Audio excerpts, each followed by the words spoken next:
Bienvenue sur votre chaîne préférée YouTube Veille du Monde, où nous vous apportons l'actualité dans ses faits et ses détails. Restez scotchés.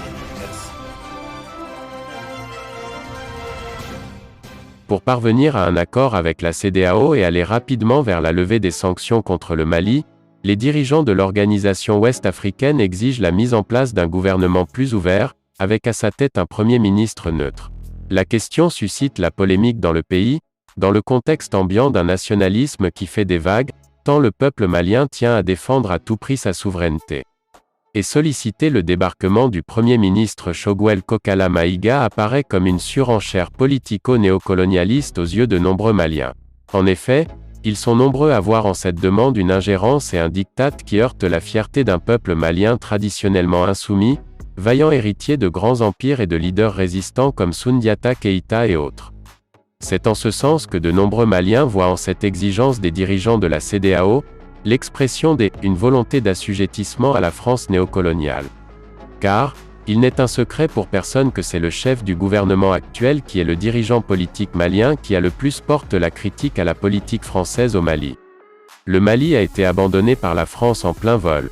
C'est la France qui armait les rebelles du Nord, ont été quelques propos forts émanant du chef du gouvernement de la phase dite de rectification de la transition en cours. Et ces prises de position ont finalement conduit le gouvernement à renvoyer la force Barkhane du Mali, non sans avoir expulsé l'ambassadeur de France au Mali et, le dernier camouflet administré à Paris a été la suspension de la diffusion de RFI et de France 24 au Mali. Ces épisodes et les prises de position virulentes des dirigeants français contre le pouvoir malien poussent à croire que Paris ne doit pas supporter depuis un certain temps la tête des tenants du pouvoir à Bamako, en particulier la tête du fusible, le Premier ministre Choguel Kokalla Maïga. Et, quand on sait qu'il existe des liens de subordination avérés entre la France et les dirigeants de la CEDEAO, l'on peut déduire que l'appel à débarquer Choguel doit être applaudi à deux mains à Paris. Et c'est ce qui pourrait ne pas faciliter l'équation au colonel Assimi Goïta. Même si le président de la transition malienne ait pu envisager insuffler une nouvelle dynamique au gouvernement en changeant de PM, cette exigence de la CEDEAO vient lui compliquer la tâche. Car, une partie du peuple verra en la satisfaction de cette demande une soumission à l'ancienne puissance coloniale à laquelle les dirigeants maliens tentent de tourner le dos au profit de la Russie.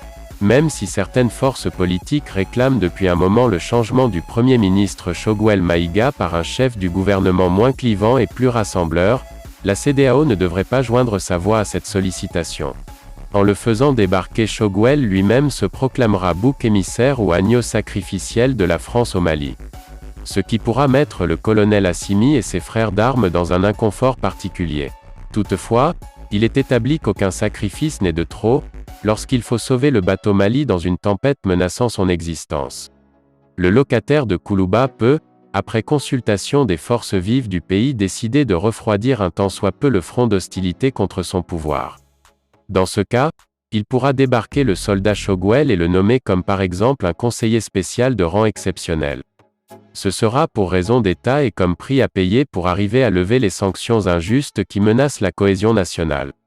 Dans ce cas de figure, les jours de Dr Choguel Kokalla Maïga seraient simplement comptés à la primature.